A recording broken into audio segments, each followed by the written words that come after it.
السلام عليكم خوتي، ان شاء الله تكونوا بيان وعلى خير. شوف هذه الاشاره كيفاش دايره، اشاره الشاهد.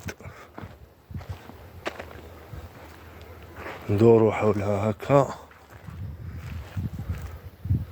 هذه غير طبيعيه، هذه بصنع البشر. انظر، شاهد حقيقي.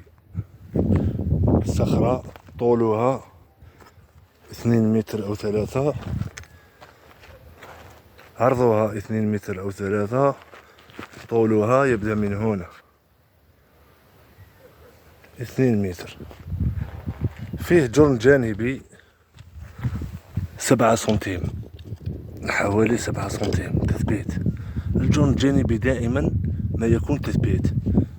انظر، اتبعوا هذا السيال مع الجرن هناك، ويوجد هنا عينين للحراسة، وهنا جرن القلم.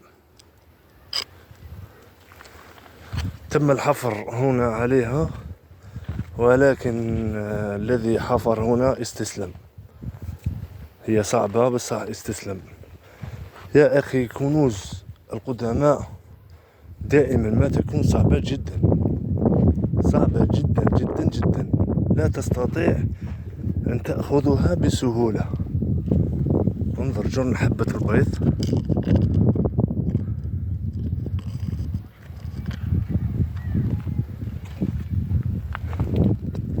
شاهد الصخرة، شاهد حقيقي.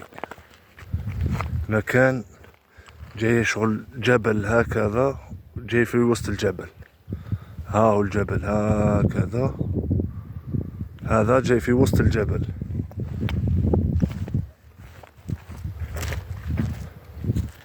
تم الحفر ولكن لم يكمل عمله. تحسب تحفر 2 مترات ولا مترات تلقى دب. صعيبة صاحبي، صعيبة. وكاين اللي يحفر متر يلقى، هذاك بزهرو. خوتي، ما تنسوش تدعمونا بلايك والاشتراك في القناة باش نحلل لكم كامل الاشارات. شوف هذا الجرن المربع، هذا جرن المربع. انظر، فيه بصمة داخله. جرن مربع فيه بصمة داخله. ثم توجد هنا قبر، ولكن لازم تحفر مليح، ما هيش بالساهل، فاهم؟ لازم تحفر مليح.